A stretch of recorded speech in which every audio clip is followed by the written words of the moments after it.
Assalamualaikum warahmatullahi wabarakatuh. Alhamdulillah wassalatu wassalamu ala Rasulillah wa alihi wa sahbihi wa mawalah. Asyhadu an la ilaha illallah wahdahu la syarikalah wa asyhadu anna Muhammadan abduhu wa rasuluhu wa safiyyu wa khaliluh atal amanah wa nasahal ummah wa jahada fi sabilihi haqqa jihadih. Ikhwa fillah rahimakumullah, para pencari Lailatul Qadar yang dirahmati Allah Subhanahu wa taala. Abdullah Al-Ghumari, salah satu pakar hadis dari Maroko yang sezaman dengan Syekh Albani. Jadi kalau di Al-Hijaz dulu top-topannya pakar hadis Syekh Albani, di Maroko top-topannya ahli hadis adalah Al-Ghumari. Syekh Al-Ghumari ketika ditanya apakah Rasulullah SAW mengetahui Lailatul Qadar, beliau menyatakan mengetahui. Dasarnya adalah karena Quran menggunakan kata ma adroka, bukan ma yudrika. Karena biasanya di dalam Al-Quran kalau menggunakan kata adroka, Allah memberitahukan kepada Nabi Muhammad SAW. Yang kedua, ada hadis yang ketika ditanyai Rasulullah SAW, Rasulullah SAW menyatakan, laula an tatsruka, kata Rasulullah, as-salah illa hadzal lailah la akhbartuk, kata Rasulullah. Kalau seandainya aku tidak takut kamu itu meninggalkan sholat kecuali di malam itu saja, nanti kita ini malas kecuali yang di malam Lailatul Qadar, maka aku akan memberitahu kamu, kata Rasulullah SAW. Sehingga beberapa ulama memang meyakini Rasulullah SAW sebenarnya tahu, tapi kenapa kok tetap tidak dikasih tahu ke umatnya? Karena kita ini kemudian akan tidak akan giat beribadah. Sekarang contohnya sudah mulai kelihatan ya, malam genap. Jadi seakan-akan kita ini menyembah Tuhan di malam ganjil. Giliran malam genap kita sudah tidak giat ibadah. Jadi prediksi Rasulullah SAW itu tepat. Masya Allah kalau kita pikirkan ya. Padahal yang kita kejar itu adalah ridhonya Allah. Lailatul Qadar itu bonus gitu kan masalahnya itu. Tapi kita lupa bukan mencari keridhoannya Allah, tapi kita malah bukan berarti tidak tepat mencari Lailatul Qadar, tepat. Tapi mestinya kita tidak milah-milah ya. Giliran ganjil rame, giliran genap tidak rame. Dan alhamdulillah sekarang ini selalu ada dua model. Nah, itu kita harus bersyukur.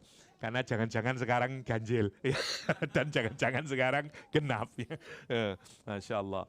Ada satu kebiasaan di kalangan para sahabat dalam menjemput Lailatul Qadar itu. Tamim Ad-Dari, Anas bin Malik, itu kalau menjemput Lailatul Qadar, dia menggunakan pakaian yang paling terbaik. Dia pakai wangi-wangian yang paling terbaik. Anas bin Malik punya pakaian spesial untuk menjemput Lailatul Qadar. Jadi kalau dia misalnya malam 27, dia pakai pakaian yang terbaik, dia pakai pakaian wangi-wangian, dan selesai ba'da subuh dia lampet lagi, dia gunakan untuk tahun depan. Nah, ini sekaligus mengencourage bahwa masjidnya bawa rendang. Enggak ya, tapi tentu saja ini salah satu adab yang dilakukan oleh para ashabu Rasulullah SAW di dalam taharrau Lailatul Qadar. Oke. Sebagai intermezzo saja. Kita masuk sekarang ke tadabbur kita terhadap surah Al-Hadid.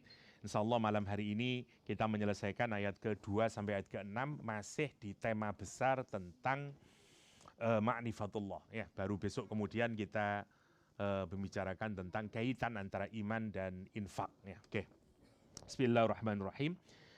Ayat yang kedua, lahu mulkus samawati wal ard yuhyi wa yumit wa huwa ala kulli syai'in qadir. Di dalamnya terdapat arba'u sifatin min sifatillah ya, ada 4 sifat dari sifat-sifatnya Allah Subhanahu wa taala di sini. Satu sebagai lahul mulkus samawati wal ard, yang kedua yuhyi, yang ketiga yumit, yang keempat wa huwa ala kulli syai'in qadir. Jadi ada 4 sifat. Kemarin kita belajar 2 sifat. Satu Al-Aziz, ngetes saja sebenarnya. Yang kedua adalah Al-Hakim. Ya, lah sekarang kita ditambahin. Yang menarik, misalnya saya bacakan penjelasannya Ibnu Ashur. kata Ibnu Ashur, wa madmunu hadhil jumlah yu'dhinu bi ta'lili tasbihillahi ta'ala li'anna man lahu mulkul awalim al-ulya wal alam ad-dunyawi haqiqun bi ayya'rifan nas sifati kamalih, kata dia. Alasan kenapa kita ini bertasbih, ya setelah kemarin dijelaskan bahwa Allah itu Al-Aziz dan Al-Hakim, alasannya kenapa kok kita ini bertasbih adalah ya karena lanjutan dari ayat ini, lahu mulkus samawati wal ard. Mari kita lihat ya, lahu bagi Allah Subhanahu wa taala mulkus samawati wal ard. Sekali lagi, susunan grammar yang normal mestinya lahu itu diletakkan di belakang, bukan di depan. Mestinya misalnya begini, mulkus samawati wal ard lahu, misalnya begitu. Tapi lahunya tidak dikedepankan. Nah, kalau sesuatu itu didepankan kayak begini, lahunya didepankan, menghasilkan makna tahsis. Ya, hanya miliknya Allah Subhanahu wa taala. Ya, lahu hanya baginya, bagi Allah Subhanahu wa taala. Apa itu mulkus samawati wal ard? Mulku di sini maknanya kerajaan, tapi oleh Ibnu Katsir misalnya dimaknai Imam Qurtubi maksud saya, al-mulku ibaratun anil malki wa nufudhil amri fahuwa subhanahul malik al-qadir al-qahir, kata dia. Arada khazain al-matar wan nabat wasair rizqi, katanya Imam Qurtubi. Yang dimaksud dengan malikal mulkus samawati wal ard, Allah lah kepunyaan, Allah lah kerajaan langit dan bumi, itu adalah satu, Allah yang memiliki apa saja di langit dan bumi, Allah yang menguasai apa saja di langit dan di bumi, Allah yang memberikan eksekusi terhadap apapun yang berlangsung di langit dan bumi. Namanya mulkus samawati wal ard. Ya. Jadi kan begini, ada malik, ada malik, kan begitu ya. Sebenarnya dari akar kata yang sama. Dan di dalam Al-Quran itu, dua kata ini yang merupakan sifat Allah, ini saling berkait kelindan satu sama lain. Kalau dibaca Malik, seperti Maliki Yaumiddin, ya, atau kalau di surat An-Nas, Qul a'udzu binnas, Malikin Nas. Kalau dibaca pendek maknanya apa? Malikin Nas, raja, ya. Malik Fahad misalnya, dan seterusnya. Kalau dibaca panjang, Malik the owner, ya, pemilik maknanya. Nah, Allah itu karena ini dari akar kata yang sama ya, mim lam kaf, ya, al-milku sama al-mulku. Kalau dari al-milku jadinya malik. Kalau dari al-mulku jadinya malik, ya. Jadi dua-duanya ini saling berkait kelindan. Malik itu orang yang kenapa dia disebut Malik? Karena dia menguasai dan memiliki segala sesuatu. Karena dia memiliki dan menguasai, maka dia disebut dengan raja. Di dunia antara Malik dengan Malik tidak selalu berkaitan. Ya. Ada orang yang menjadi raja tapi tidak memiliki semuanya. Bahkan ada presiden yang paling miskin ya, di mana dulu itu Venezuela atau mana yang jadi ramai ya, karena dia sangat sederhana misalnya. Ya, dan banyaklah orang yang menjadi raja tapi dia tidak memiliki kepemilikan yang banyak. Begitu juga ada orang yang memiliki kepemilikan yang sangat banyak tapi dia tidak memiliki kekuasaan. Nah, kalau berkumpul antara kepemilikan dan kekuasaan pada satu entitas, lah maka dia disebut dengan Malik dan Malik, yaitu Allah SWT. Nah, kalau Allah yang memiliki ya segala sesuatu yang ada di langit dan di bumi ini, maka salah satu bentuknya adalah bukti dari kepemilikan, bukti dari penguasaan Allah atas langit dan bumi, dialah yang yuhyi wa yumiit. Orang itu dianggap memiliki dan menguasai kalau dia bisa melakukan dua kegiatan itu. Yang pertama, dia bisa menghidupkan, dia bisa mematikan, gitu. Ya, sama seperti ini yang digunakan argumentasinya oleh Nabi Ibrahim alaihissalam ketika berdebat dengan Namrud, kan begitu.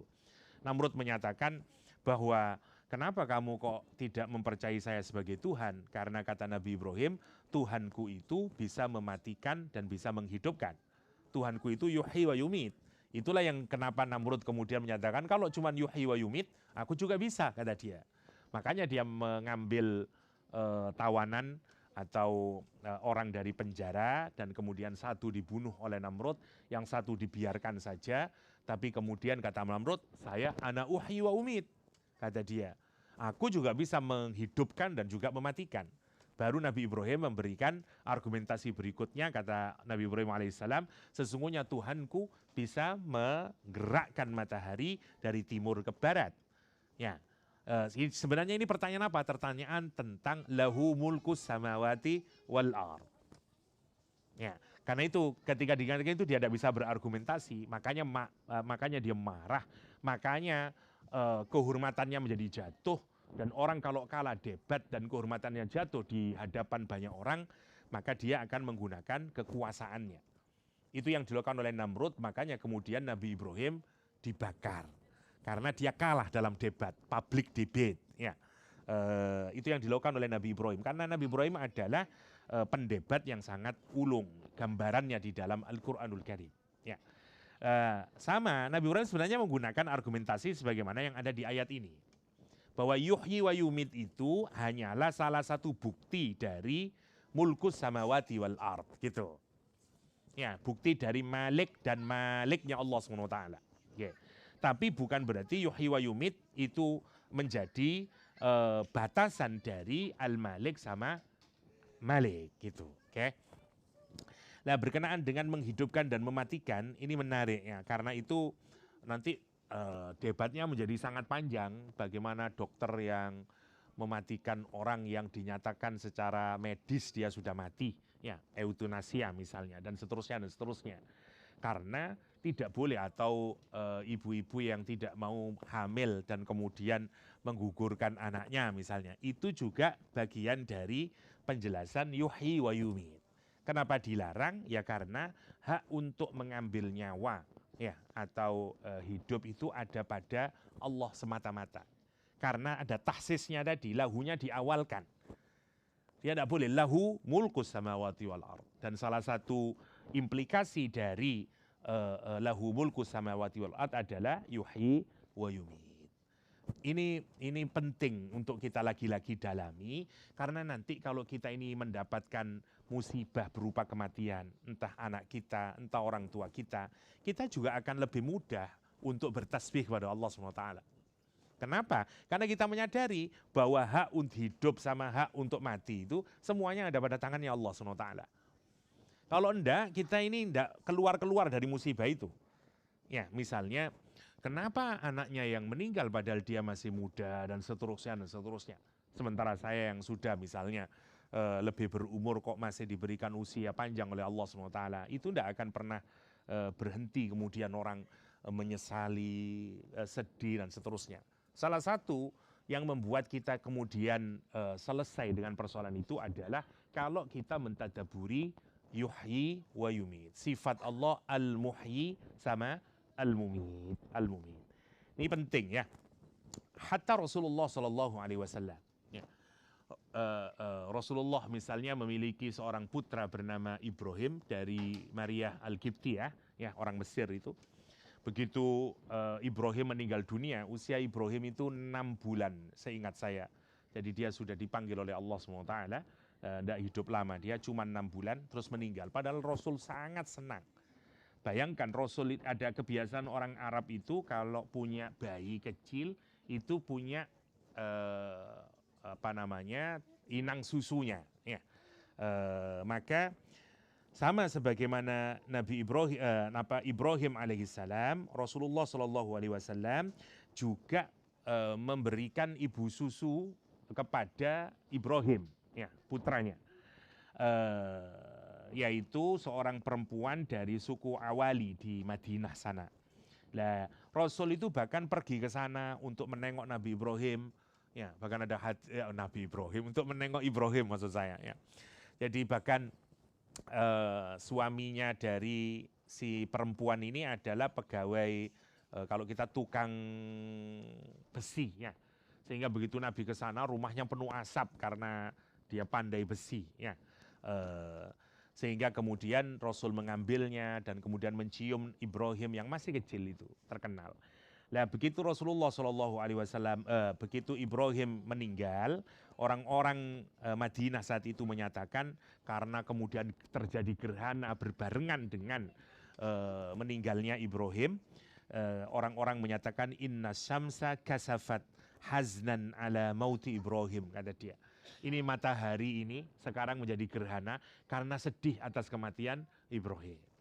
Rasulullah SAW nanti menyatakan inna syamsa wal qamara ayatan min ayatillah la yang kasifani limauti ahad, kata Rasulullah.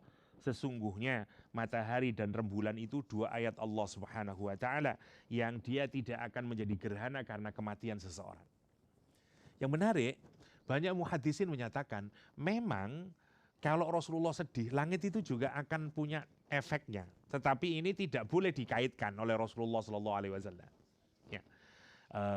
Karena ada ayat Al-Quran yang menyatakan ya kalau ada orang soleh meninggal itu bumi menangisi. Ya. Meskipun itu dimaknai dan langit itu menangisi. Ya, meskipun itu banyak oleh para mufassirin dimaknai secara simbolik. Ya. Nah, begitu Ibrahim meninggal dunia, apa kata Rasulullah SAW? Rasulullah menangis. Abdurrahman bin Auf melihat Rasulullah SAW menangis itu, apa kata Abdurrahman bin Auf? Wa anta ya Rasulullah, engkau menangis ya Rasulullah. Ya Ibn Auf, kata Rasulullah, wahai Abdurrahman bin Auf, innaha rahmah, sesungguhnya tangisan ini adalah kasih sayang. Ya.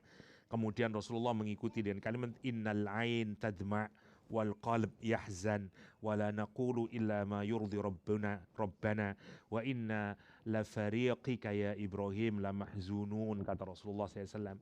Innal ain tadma', sesungguhnya mata ini mengalirkan air mata, wal qalb yahzan, hati ini sedih. Ya.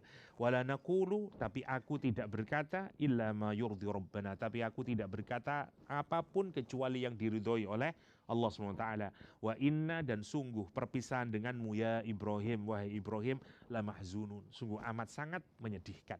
Ya, itu kata-kata Rasulullah SAW ketika ditinggal Nabi Ibrahim alaihissalam. Nabi Ibrahim lagi ya, Ibrahim maksud saya. Karena namanya sama dengan nama mbahnya ya.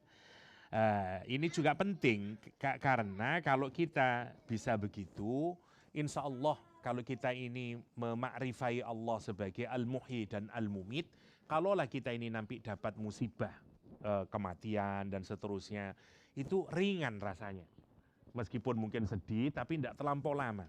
Apalagi misalnya idza mata waladul abd, kalau ada orang itu yang diambil anaknya, diwatikan oleh Allah SWT, qala Allah Ta'ala li malaikah, Allah di malaikatihi, Allah akan berkata kepada malaikat yang mencabut nyawanya si bayi itu, qabattum walada abdi, apakah kamu telah mengambil anak dari hambaku itu?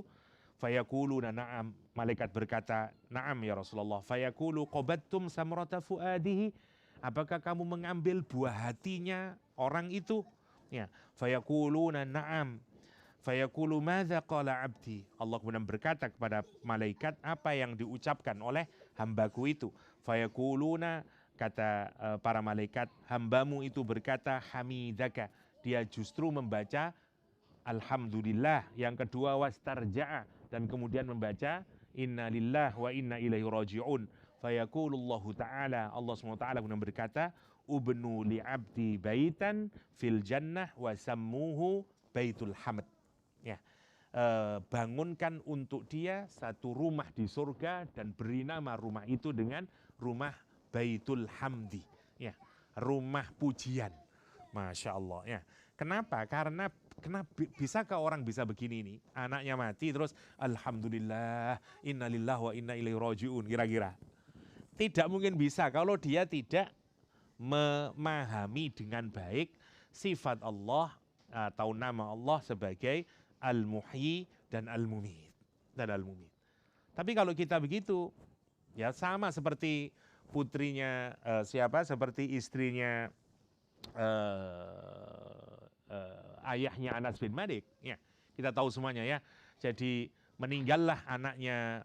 Jadi kan Malik ini bapaknya namanya Malik, anaknya namanya Anas. Ya, dan kemudian Malik ini tidak masuk Islam, tapi ibunya Malik, ibunya Anas, kenapa saya kok belepotan terus ya?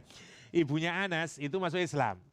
Sehingga kemudian begitu dia menyatakan saya ini masuk Islam, kalau you tidak masuk Islam, ya kita cerai karena tidak boleh dan seterusnya. Wah, terjadi cekcok, marah, keluarlah Malik ini dari rumahnya. Begitu keluar rumah karena dia punya banyak musuh, dia ketemu dengan musuhnya, ditusuk, mati Malik. Karena itu ayahnya Anas bin Malik itu non-muslim dan mati ditusuk oleh musuhnya. Karena itu kalau kita menyatakan Anas bin Malik, kita cuman mengikuti dengan kalimat radhiyallahu an, bukan radhiyallahu anhuma, karena bapaknya non-muslim dan sekaligus terbunuh. Lah menikah lagi nanti ini. Lah ketika menikah lagi, yang menarik kita tahu semuanya, anaknya meninggal dunia. Ya, ibunya ini begitu karena suaminya ini sedang puasa dan di luar rumah, dia sudah dimandikan, dikafanin, ditidurkan dengan baik, suaminya datang. Dia tahu karena habis bekerja, capek dan segala macam, dia tidak mau memberikan berita itu dulu. Maka dia menyiapkan makanan dan seterusnya, dia dandan dengan cantiknya. Maka setelah berbuka puasa, kemudian terpikatlah sang suami, terjadilah apa yang terjadi di malam itu, sampai kemudian di subuh, ya, dia bilang, Mas, jika seseorang meminjami kamu suatu barang yang diamanahkan kepadamu, terus orang itu mengambil amanah itu, apakah engkau akan memberikan? Katanya suaminya, ya tentu saja wong itu bukan milik saya akan memberikannya. Sesungguhnya anak kita itu sekarang diambil oleh Allah Subhanahu wa taala. Marah dia. Kenapa engkau tidak beritakan kepadaku sejak awal sehingga aku sekarang ini dalam keadaan kotor, kata dia, karena belum mandi. Dan dia marah, kemudian dia mandi dan setelah itu dia datang ke Rasulullah SAW. Dia komplain terhadap istrinya yang melakukan hal tersebut, ya. Menyembunyikan informasi untuk sementara waktu, padahal yang dilakukan istrinya adalah untuk menservis suaminya dan seterusnya. Rasulullah SAW kemudian tersenyum, kata Rasulullah SAW, sesungguhnya Allah tersenyum kepada apa yang kalian lakukan tadi malam itu, dan Allah merahmati malammu, ya, kata Rasulullah SAW. Dan karena itu kemudian dari dia ini kemudian lahir lagi anak perempuan yang nanti melahirkan berbagai banyak keturunan yang menjadi anak-anak yang soleh, anak-anak yang soleh. Itu pentingnya memahami al-muhyi dan al-mumit, ya. Kita cepatkan ya, nanti tidak cukup lagi. Lahu mulku samawati wal ard, yuhyi wa yumit, wa huwa ala kulli syai'in qadir. Dan ditutup, dan dia Allah SWT ala kulli syai'. Sekali lagi, ini juga tidak normal. Mestinya wa huwa qadirun ala kulli syai'. Tapi wa huwa ala kulli syai' qadir. Wa huwa, dan dia Allah SWT ala kulli syai', atas segala sesuatu. Semua sesuatu, ya. Apapun saja. Qadir. Qadir itu sifat musyabbahah kalau dalam bahasa Arabnya. Sifat musyabbah itu gini, sifat yang melekat yang tidak mungkin berubah kapanpun saja. Seperti Rohim misalnya, ya, karena dia sudah melekat kepada dia, ya, jadi tidak pernah berkurang, tidak pernah, ya begitu terus. Qadir, Allah itu maha kuasa. Dari Qadir itu ada maknanya maha kuasa, yang kedua maha menentukan kadar. Karena qadar, orang Jawa, orang Indonesia susah ngomong qadar, kadar, ya. Jadi Qadir adalah zat yang memberikan kadar ketentuan. Nah, karena Allah yang menentukan ketentuan segala macam di dunia ini, karena itu dia disebut maha kuasa, kan begitu. Wa huwa ala kulli syai' qadir. Segala sesuatu itu sudah ada ketentuannya menurut Allah SWT. Yang ini usianya segini, yang ini usianya segini, yang ini harus begini, yang ini harus begini. Itu bagian dari penjelasan lebih detail makna dari lahu mulkus samawati wal ard. Ini pengenalannya. Kenapa kok dikenalkan gini lagi-lagi? Karena untuk membuilding iman. Awalnya, biar kokoh imannya itu. Ya, memang pola pendidikan Rasulullah SAW memang diawali dari ma'rifatullah. Dan memang itulah yang benar. Persis seperti Luqman mengajarkan anaknya juga diawali dengan ma'rifatullah.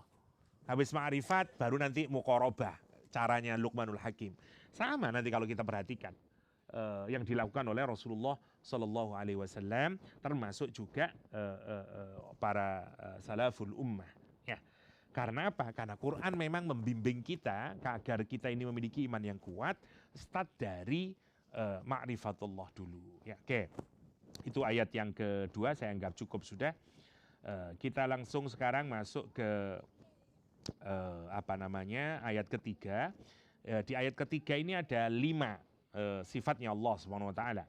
Jadi tadi sudah ada 4, sekarang 5, 9 jadi sudah, dan yang kemarin 2, makanya ada 11 sifat yang diajarkan di ayat ini. Al-Aziz, Al-Hakim, Al-Malik, terus kemudian Al-Muhyi, Al-Mumit, Al-Qadir. Nah, sekarang masuk yang kelima hal lagi. Ya. Yang pertama Al-Awwal sama Al-Akhir. 2. Kemudian Al-Zahir sama Al-Batin. Dan yang terakhir wa huwa bikulli syai'in alim. Sekarang Al-Alim. Jadi pas ada 11 di surah Al-Hadid. Huwal awwalu wal akhir. Ini lagi-lagi sebenarnya penjelasan lebih lanjut lagi dari tadi. Lahu mulkus samawati wal ardh. Huwal awwal, dialah Allah al-awwal. Ya. Wal akhir, dan dialah Allah yang akhir. Ketika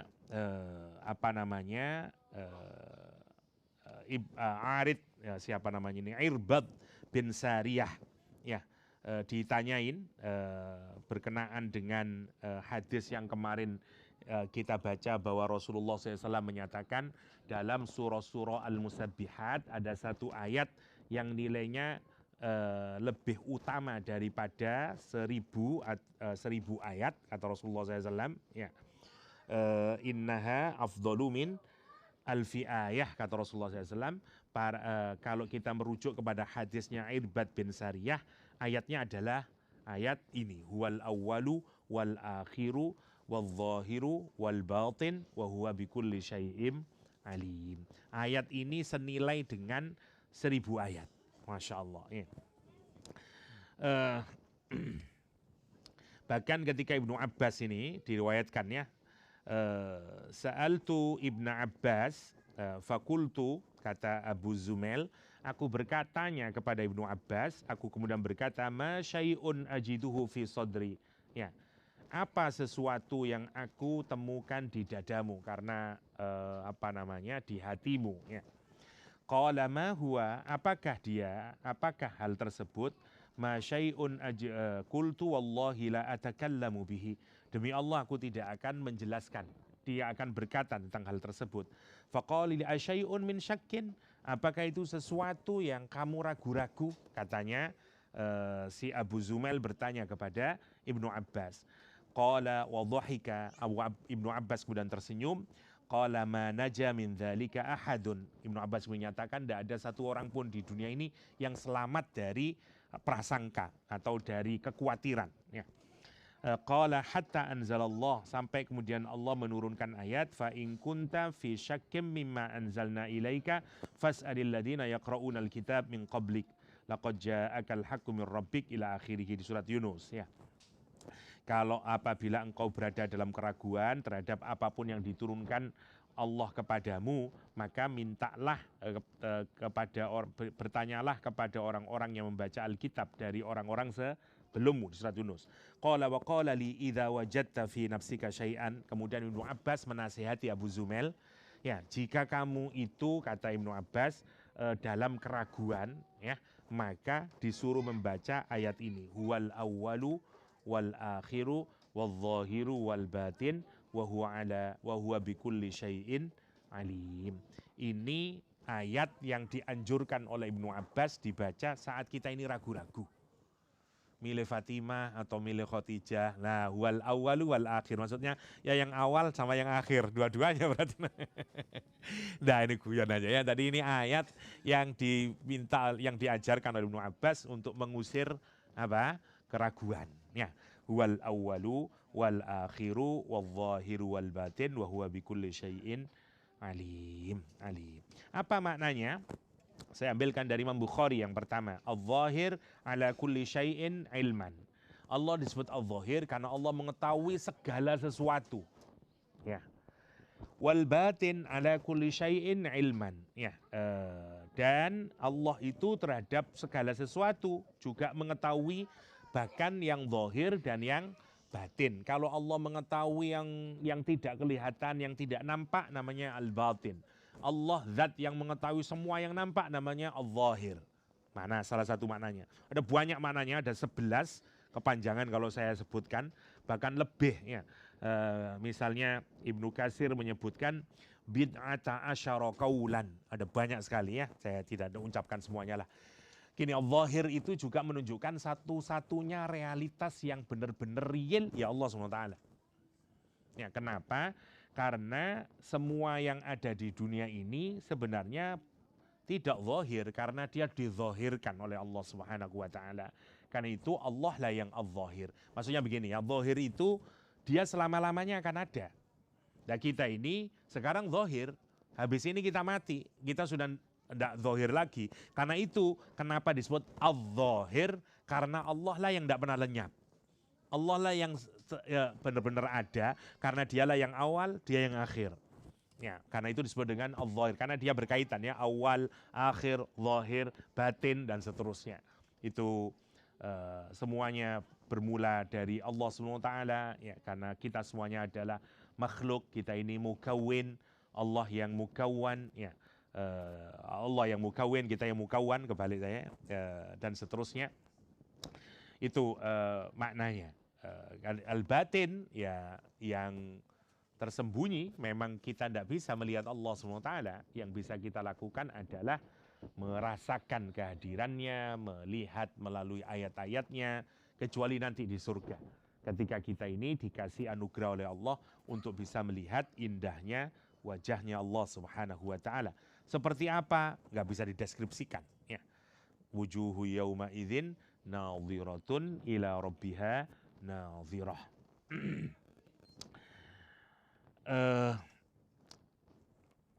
Apa lagi yang dimaksud dengan hal tersebut, al-awwal al-akhir? Para ulama misalnya, mufassirin mengaitkan dengan doa yang diajarkan Rasulullah SAW. Allahumma rabbus samawati sab' wa rabbal arshil azim, rabbana wa rabba kulli syai', ya, munzilut tawra wal injil wal furqan, falikul habbi wan nawa, la ilaha illa anta a'udzu bika min syarri kulli syai', anta akhidum binasiyatihi. Lah ini kalimatnya. Antal awal laisa qablaka syai', antal akhir laisa ba'daka syai', antal zahir laisa fawqaka syai', antal batin laisa dunaka syai', ikdi anna ad-din ikdi anna ad-dain wa aghnina minal faqr. Ya.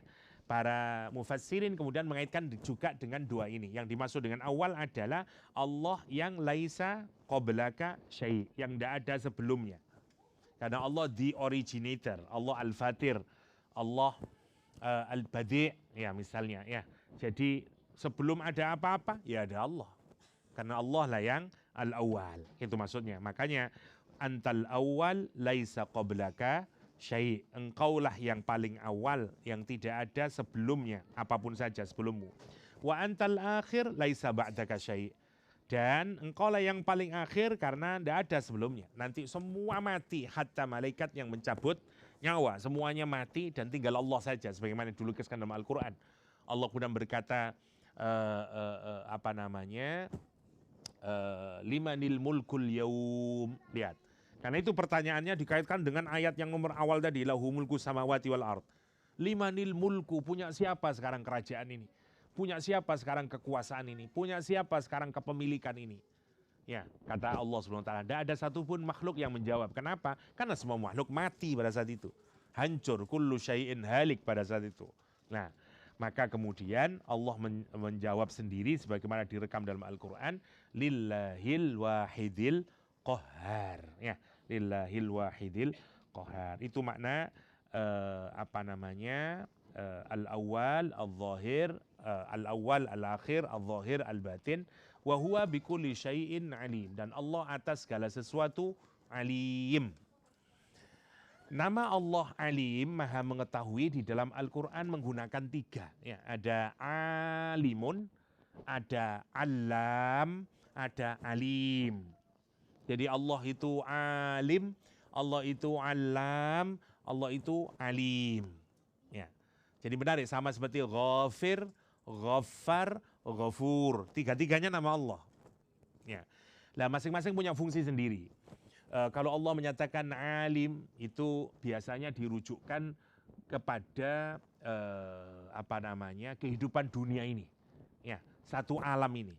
Itu alimnya Allah SWT. Tapi kalau disebutkan dengan alam, itu dikaitkan dengan yang gaib. Ya, alamul ghuyub kata Al-Quran. Ya, kalau alim itu yang lebih tinggi lagi. Ya, jadi Masya Allah ya, jadi ilmunya Allah itu ada alim, ada alam, ada alim. Kalau alim, ilmu itu kenapa lihat sekarang? Allah menggunakan ilmu itu dengan menggunakan sifat musyabahah. Artinya dia tidak bisa hilang. Dia melekat pada diri Allah, pengetahuan itu. Nah kita kan enggak. Kemarin sih ngafalin mulai juz 26 Ustaz.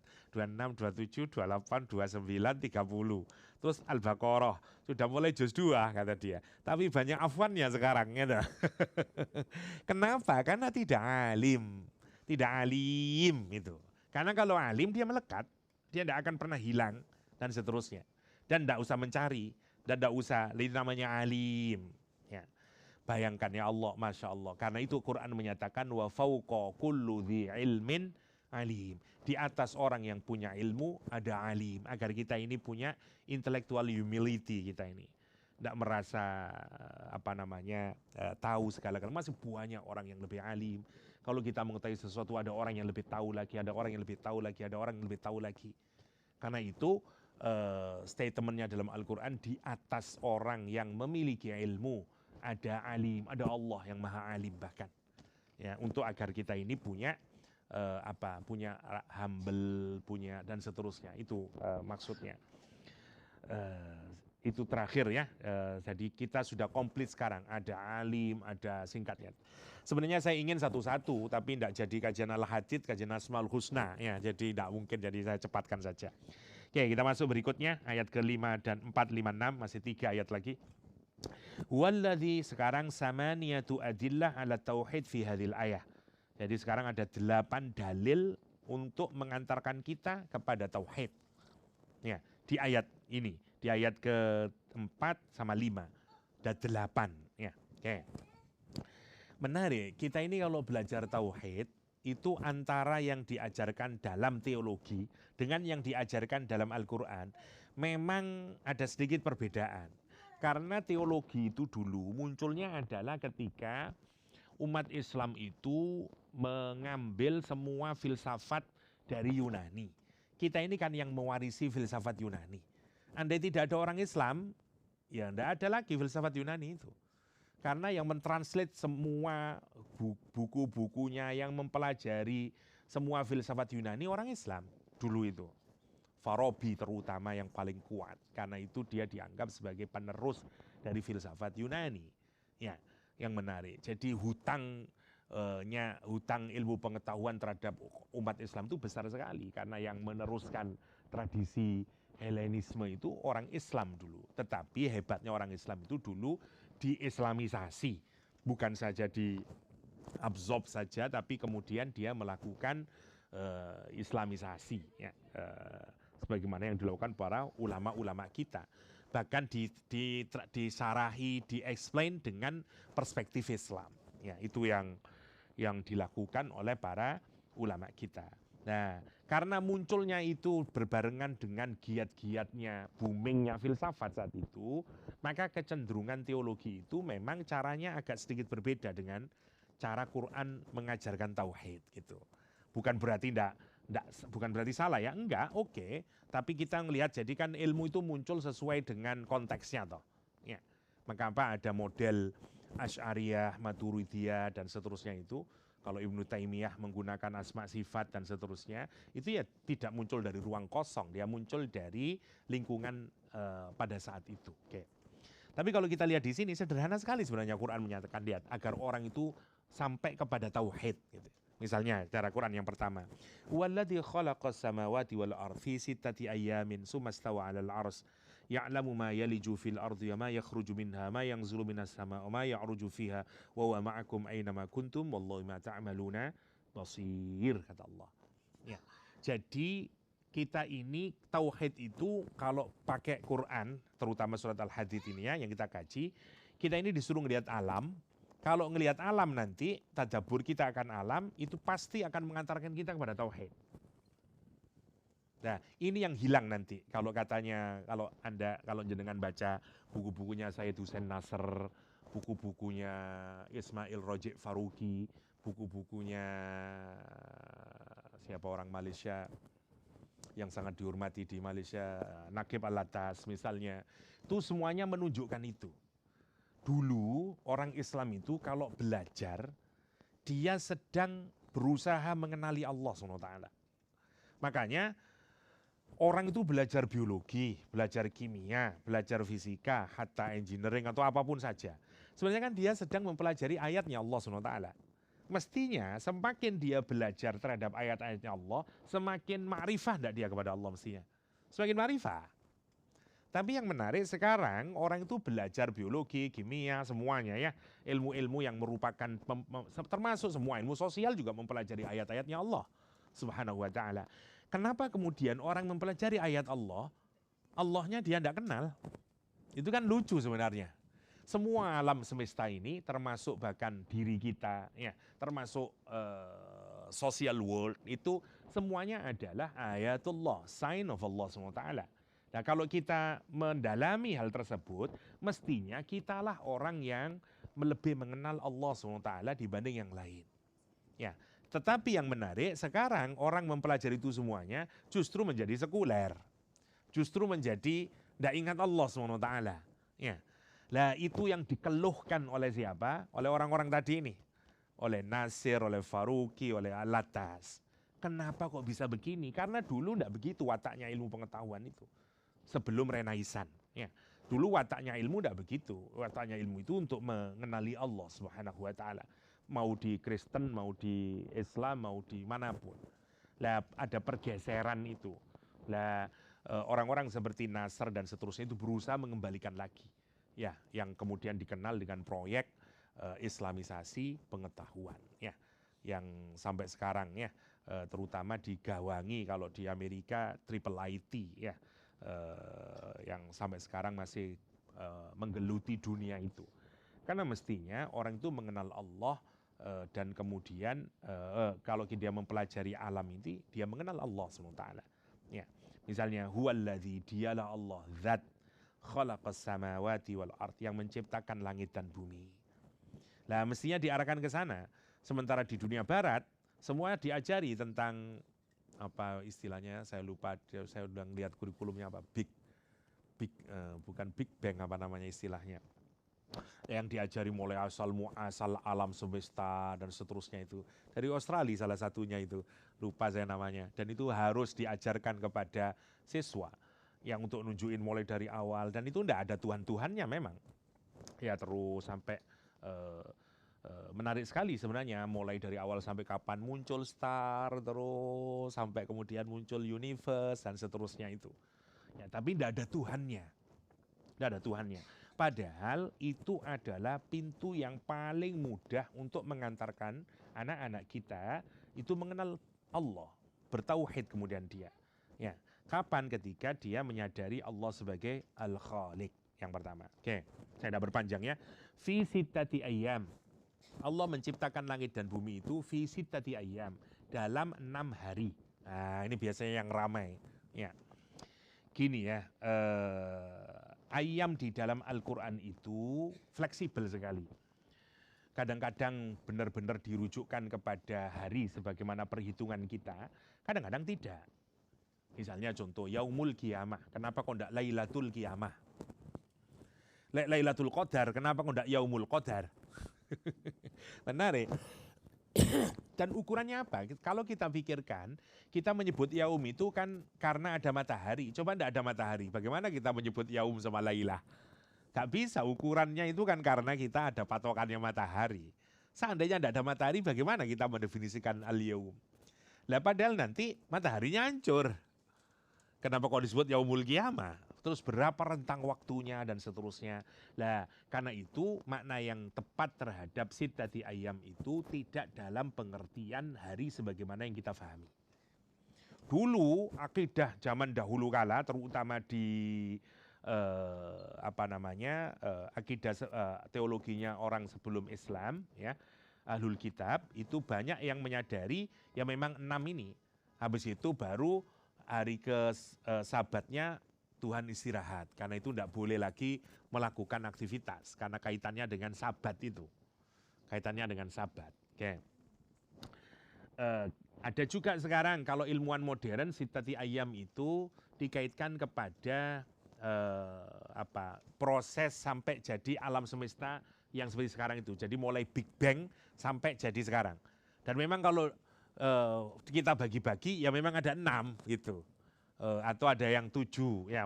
Jadi dirikan mungkin ini maksudnya. Tapi sekali lagi itu guessing ya.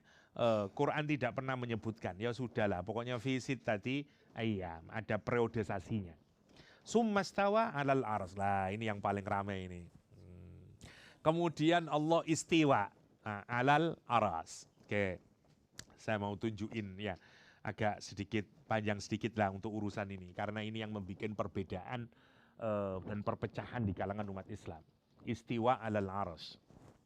Gini, sebenarnya ahli sunnah wal jamaah itu memahami istiwa alal aras secara mudah ada 2. Satu tafwid, yang kedua takwil. Yang tafwid itu melimpahkan maknanya kepada Allah SWT, tidak dimaknai.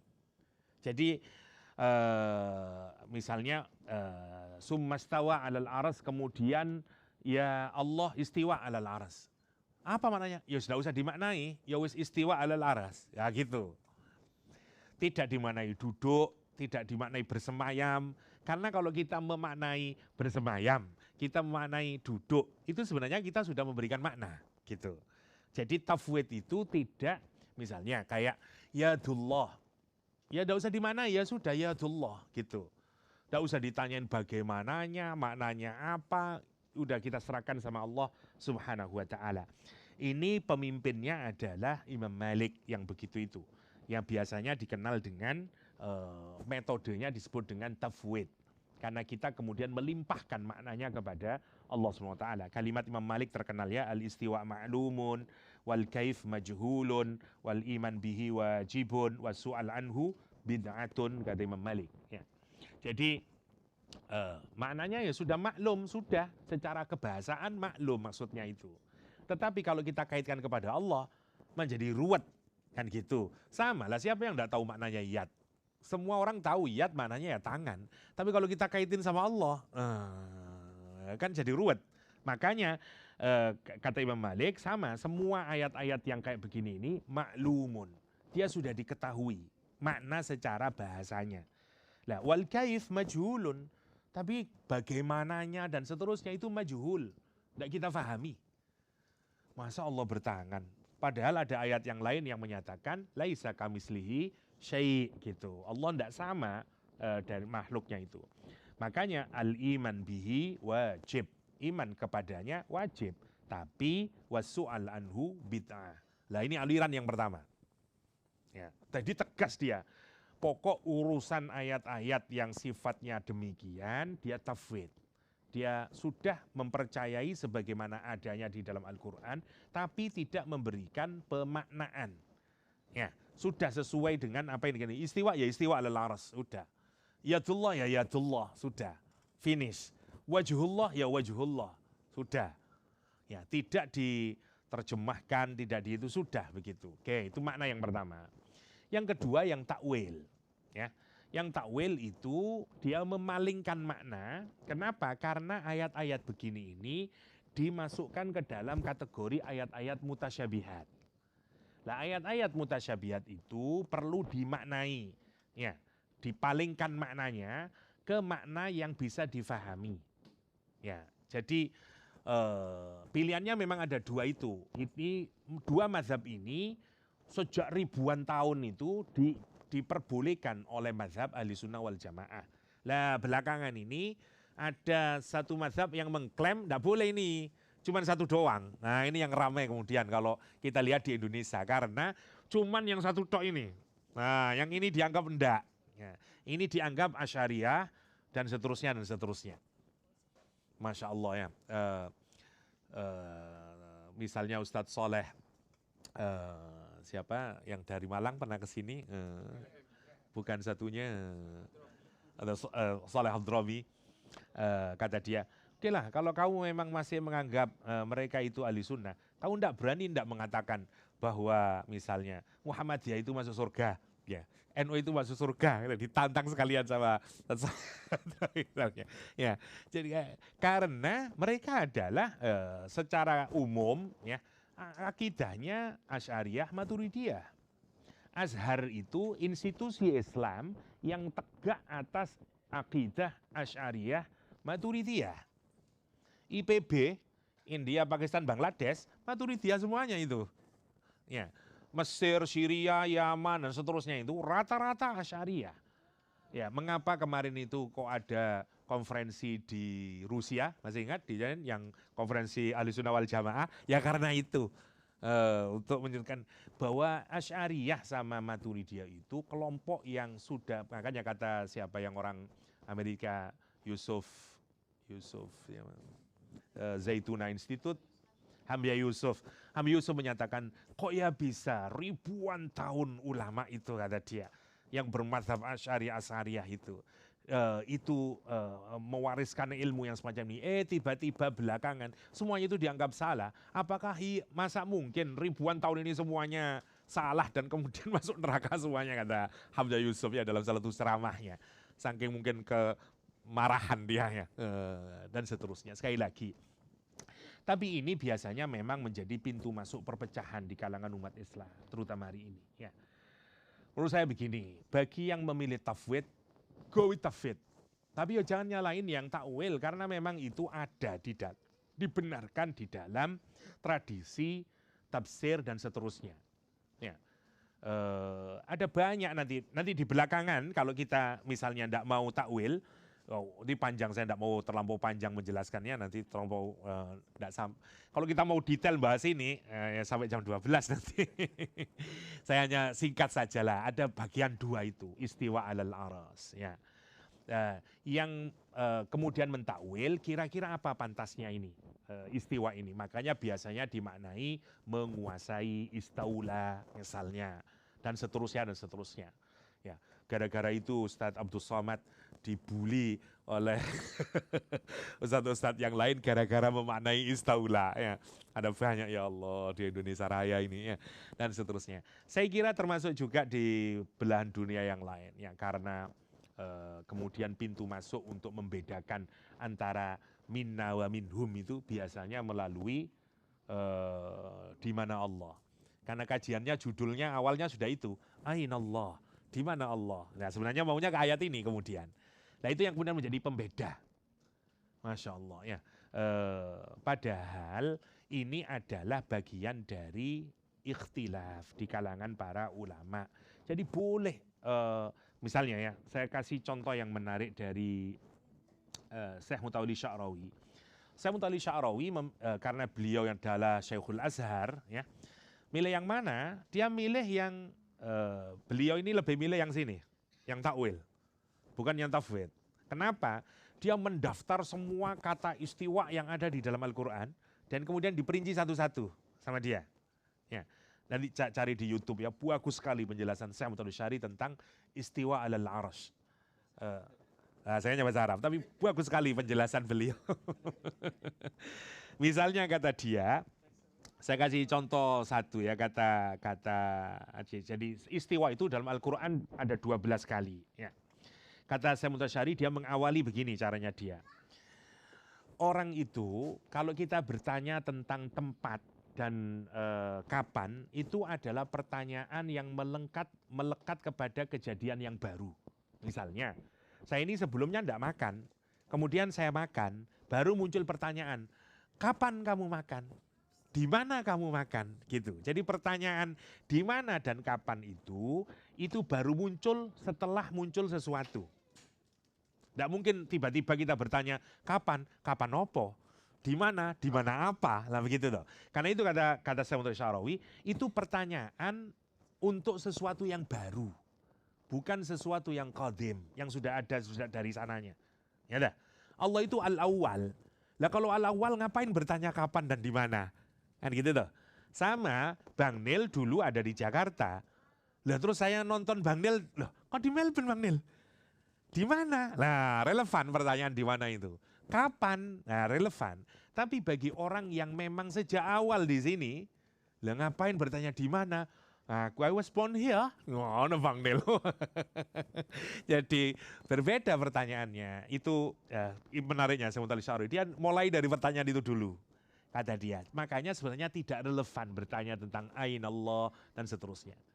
Dan biasanya kalau teman-teman itu saya tergoda untuk menjelaskan secara detailnya adalah nanti hadis perempuan itu dan seterusnya yang biasa dipakai meskipun ini oleh banyak ulama juga didoifkan hadis ini dan seterusnya lah. Tapi singkatnya misalnya satu ayat contohnya maknanya banyak dalam Al-Qur'an itu misalnya wa balagha walamma balagha asyuddah wastawa atainahu hukma wa ilma tentang Nabi Yusuf misalnya. Ketika Nabi Yusuf sampai pada usia asyuddah. Syaddah itu keras. Kalau ketika nafsu seorang laki-laki itu sudah maksimal. Ya, libido seksualnya sudah tuh dan seterusnya namanya balagha asyuddah. Ya, sudah mature enough namanya balagha asyuddah. Wastawa. Nah, lihat. Kalimatnya wastawa dan kemudian istiwa. Apa maknanya ayat ini? Kata Syekh Muhammad Syarawi. Maknanya adalah ketika seorang laki-laki sudah benar-benar sebagai seorang laki-laki. Dia sudah layak untuk menikah, dia sudah bisa menghidupi dirinya, dia siap untuk menikah, dia sudah bisa berumah tangga. Itu namanya istiwa. Untuk kasusnya ini, lihat. Jadi dia mendaftar satu itu semua dari 12 itu. Dan kemudian diakhiri dengan kesimpulan kata dia, lebih tepatnya, kata ini sekali lagi ya saya hanya mengutip Syekh Muhammad Syarawi, ayat ini tuh menjelaskan penciptaan Allah, penciptaan alam semesta. Jadi ketika Allah kemudian menciptakan langit dan bumi, lihat relevansi ayatnya. Ya, summastawa 'alal arsy, mulai dari yang kecil, katakanlah mulai Big Bang itu beng sampai jadi aras dan setelah semuanya ready, semuanya sudah sempurna, lah itu yang disebut dengan istiwa, kata Syekh Muhammad Syarawi. Ya. Seperti seorang raja setelah selesai semuanya, baru kemudian dia duduk dan menguasai semuanya. Kenapa kok dipilih aras? Karena aras adalah makhluknya Allah yang paling terbesar dari segala makhluk ciptaannya. Seperti ini, seperti sebagai the greatest creature, seperti kayak magnum opus lah kalau kita sebuah karya itu, kira-kira begitu. Wallahu a'lam. Nanti kalau mau lebih detail tentang itu kita bahas sendiri tentang sebenarnya ada caranya yang diajarkan Al-Quran kalau kita menjumpai ayat-ayat yang sifatnya mutasyabihat begini. Saya mau lanjutkan sedikit. Ya'lamu ma yaliju fil ardi wa ma yakhruju minha. Masya Allah cepatnya jamnya. Wa ma yanzilu minas sama'i wa ma ya'ruju fiha. Allah mengetahui ma yaliju fil ard. Allah mengetahui ma apa saja yaliju fil ard yang masuk ke dalam bumi. Wa ma yakhruju minha dan Allah juga mengetahui apapun saja yang keluar darinya. Wa ma yanzilu minas sama' dan apa saja yang turun dari langit. Wa ma ya'ruju fiha dan apa saja yang naik ke langit. Ya. Wa huwa ma'akum aina ma kuntum. Nah, misalnya katanya Imam Qurtubi, kenapa ayat ini harus ditakwil yang tadi itu? Istiwa alal arsy. Lihat sekarang. Wa huwa ma'akum aina ma kuntum. Dan dia Allah bersamamu dimanapun kamu berada. Kenapa ayat ini kok harus ditakwil? Ya, bayangin, yang ayat di bawah ini tidak ada satupun ulama yang tidak mentakwil, semuanya mentakwil.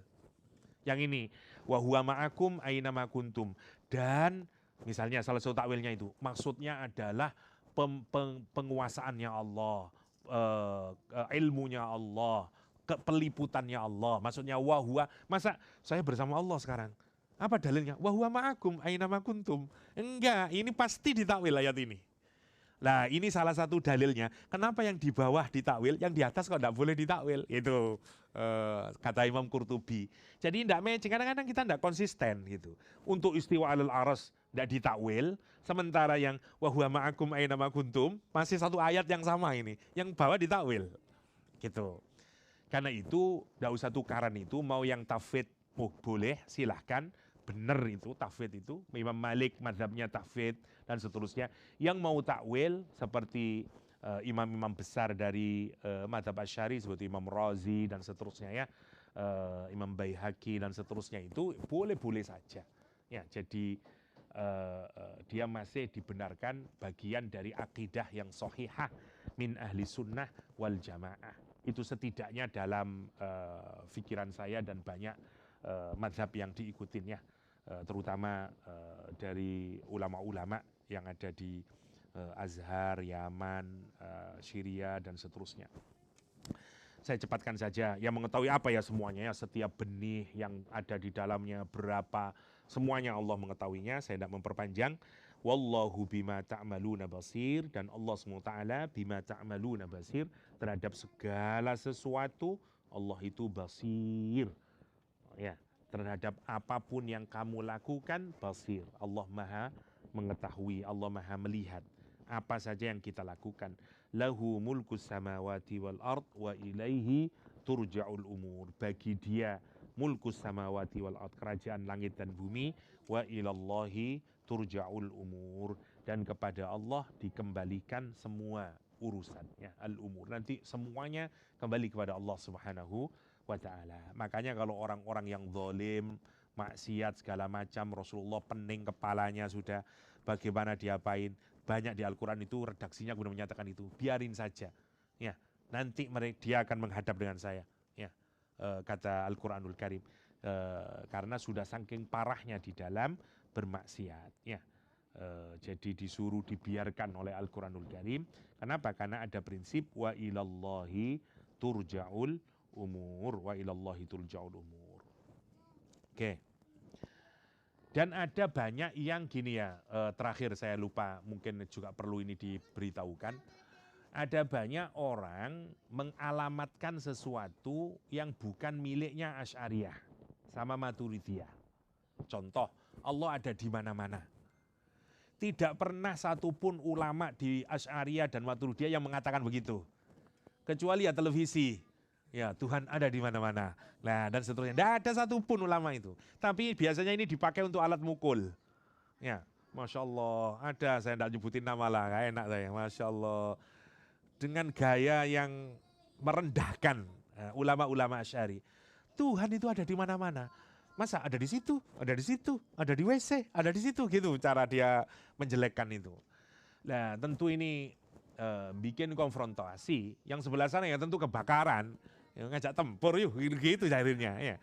Karena Masya Allah ya. Jadi terus kamu kalau sholat apa? Kata dia gitu. Sholat gini Allah gitu. Dicontohin gitu. Semua ketawa. Saya dengerin aja ya Allah. Mbok ya jangan gitu toh. Ya, kenapa kok tidak sowan lah kepada alumni Azhar. Tanya kepada mereka gimana mazhab Azhar tentang ayat ini dan seterusnya, maksud saya itu. Kenapa kok kemudian dengan itu kemudian dan itu yang melahirkan perpecahan kemudian ya. Insya Allah itu tidak ada ulama Asy'ari, cari buku-bukunya, cari kitab-kitab dari ulama-ulama mereka yang menyatakan Allah ada di mana-mana. Tidak begitu maksudnya. Itu apa, hoax yang dialamatkan. Ya, sebaiknya kita enggak begitu. Sayyidina Ali bahkan menyatakan, saya kutip pernyataan Sayyidina, kanallahu wala makan wa huwa al'an ala ma alaihi kan. Itu katanya Ali bin Abi Thalib. Ya, Masya Allah. Kata Sayyidina Ali, Allah itu ada sebelum adanya tempat. Dan keberadaan Allah sekarang seperti keberadaannya sebelum adanya tempat. Kata Sayyidina Ali. Coba kalau kita mikir aja lah pakai rasio. Arsy itu ciptaan Allah enggak? Ciptaan Allah. Sebelum ada arsy Allah ada enggak? Ada. Lah terus ada di mana Allah? Karena ada yang memahami Allah itu istiwa di sana tempatnya itu. Lah terus sebelum ada arsy Allah di mana? Ya wallahu alam, pokoknya sekarang di sana. Dan itu dekat ke fisik sebenarnya. Sedekat ke mujassimah. Meskipun mereka tidak mau tentu. Lah ini juga kadang-kadang kebablasan juga. teman-teman yang tidak mau Asy'ariyah itu kadang-kadang sama lah, yang di sini menghantam Tuhan ada di mana-mana, padahal tidak pernah berkata gini. Yang sebelah sini juga menghantam ke sini. Ya, yang sebenarnya juga tidak pernah diyakini di sini. Sama. Kenapa? Karena semuanya atas dasar kebencian satu sama lain. Bukan atas dasar untuk mencari titik temu dan mencari kebenaran. Itu poinnya ya. Karena itu sudahlah menurut saya ya sampai ila yaumil qiyamah ya akan sama, akan ada dua aliran itu. Yang alumni Madinah yang mesti tafwid, yang alumni Azhar mesti dua dia tergunakan. Ya. Karena kalau tidak gitu tidak Azhari, mesti tidak diakui dia bukan alumni Azhar kalau tidak begitu. Ya. Azhar mesti begitu. Ya. Karena ulama-ulama Azhar mulai dari dulu begitu. Karena beliau adalah orang-orang Azhariyah. Jadi ciri dari Azhari salah satunya adalah begitu dalam hal akidah. Ya. Saya tutup ya pembicaraan tentang itu dan kita terakhir ayat ke-6 terakhir. Yulijul laila fin nahari wa yulijun nahara fil lail wa huwa alimun bidzatis sudur. Memang tema kita ini tentang akidah ya. Akidah itu memang kurang menyenangkan karena tidak ada ceritanya. Ini kognisi persoalannya ya. Yulijul laila fin nahar wa yulijun nahara fil lail wa huwa alimum bidzatis sudur. Yulijul lail, dialah Allah yang memasukkan malam kepada siang dan memasukkan siang kepada malam. Ini seperti kalau Quran di ayat yang lain itu seperti kayak malam kan Quran itu menggambarkan menarik, wasubhi dzatan nafas, demi subuh ketika bernafas. Jadi seperti makhluk yang saling berkejar-kejaran malam sama siang itu, ya saling memasukkan satu sama lain. Itu maknanya wa huwa alimum bidzatis sudur, dan Allah SWT alim, Allah Maha mengetahui selama-lamanya. Apa bidzatis sudur? Seperti rumus kemarinnya, bidzati maknanya adalah apa saja yang ada di dalam hati kita. Yang menarik kalimatnya bukan begini. Wa huwa alimun bidzatil qulub, wa huwa alimun bidzatil afidah misalnya, tapi bidzatis sudur. Kenapa kata para ulama? Karena lapisan-lapisan hati itu yang paling terluar namanya sadr. Kalau dipilih lapisan yang mendalam, berarti ada yang tidak diketahui Allah gitu. Menariknya itu. Kalau kita pakai Hakim At-Tirmidzi, itu kan hati lapisannya yang paling dalam lub, ya. Kemudian dilapisi lagi namanya fuad, jamaknya afidah, lub jamaknya albab.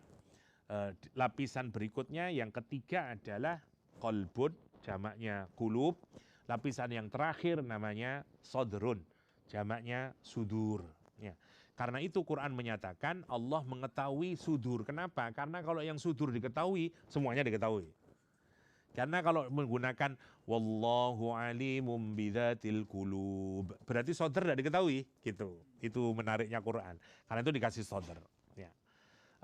Sodr tempatnya ilmu, ilmu masuk meresap sampai ke qalb dan akan menggoncangkan hati.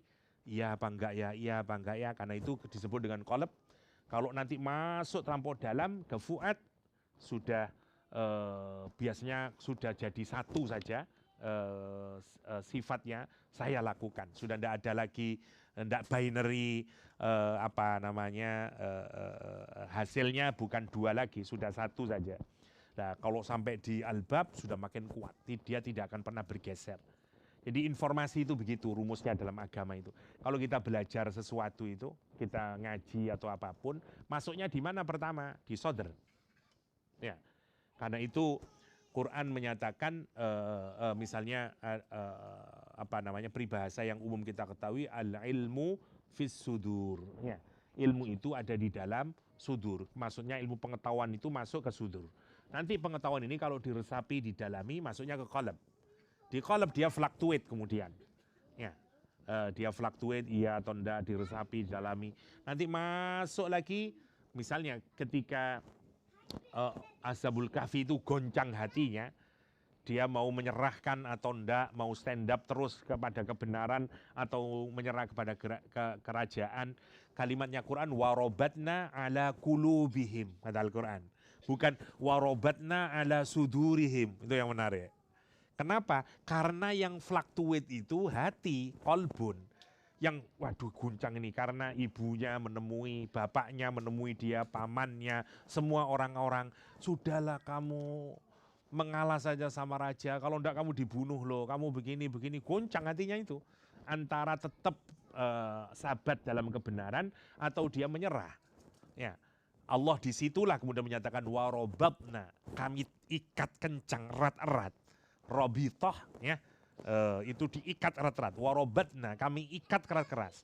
Warobatna ala sudurihim, ya, ala kulubihim, ya, di hatinya itu. Sehingga tidak fluctuate lagi, karena sudah diikat. Masya Allah, itu indahnya Al-Quran. Tapi di sini indah, alimum bidatis sudur. Kenapa? Karena tadi itu, kalau sudah diikat, dia stay, diem, sudah sakinah, namanya fuad. Ya, tadi ada Pak Fuad, di sini tidak ada Pak Fuad, tadi ada Pak Fuad di sana. Habis Fuad baru terakhir namanya lub. Kalau sudah lub, tidak bisa lagi berubah. Karena lub itu namanya ulul albab, orang yang sudah ilmunya itu sampai di lub, di hati nuraninya yang paling terdalam, sudah tidak bisa. Makanya karakternya di dalam Al-Quran adalah orang-orang yang yadhkurunallah qiyaman wa qu'udan wa ala junubihim, ya Masya Allah. Dia duduk, dia berdiri, dia berbaring, dia ingat Allah Subhanahu wa ta'ala. Kenapa? Karena ma'rifahnya kepada Allah sudah sampai pada lubnya. Pada lubnya. Nah itu yang kita inginkan dari 11 sifat atau ya sifatnya Allah SWT yang dijelaskan di ayat ini. Harapannya dari 11 itu kemudian terbarui lagi iman kita itu. Sebagaimana di masa periode Madinah itu ketika iman sahabat ada yang sudah kokoh, ada yang enggak. Karena itu Allah perlu meremajakan kembali ya pemahaman tentang ma'rifatullah itu. Nah, ini sangat penting sebenarnya dan sangat dalam pembicaraannya, cuman waktunya tidak mencukupi.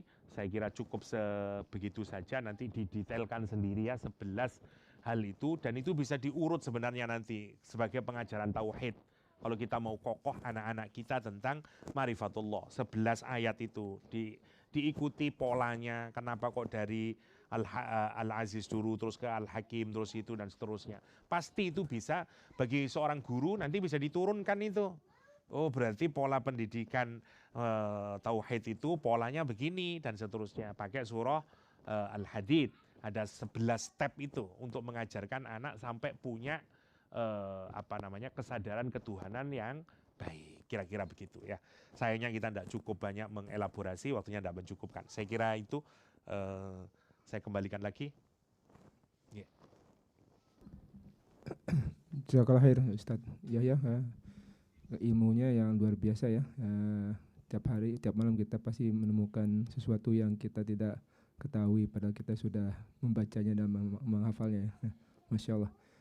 Mungkin karena sudah waktu 9.30 ya lewat. Karena banyak bapak-bapak ada yang qiyam malam ini dan persiapan juga. Jadi kita tutup aja majelis ilmu ini. Kalau memang ingin ketemu dengan Ustadz Yahya, silakan bapak-bapak, ibu-ibu untuk hadir di waktu subuh pagi. Karena Ustadz Yahya akan mengasih kultum kuliah 7 menit ya atau 20 menit. Insya Allah. Ya. Mari kita tutup ini dengan membaca doa kafaratul majlis. Subhanallah wa bihamdihi asyhadu an la ilaha illa anta astaghfiruka wa atubu ilaik. Assalamualaikum warahmatullahi wabarakatuh. Waalaikumsalam.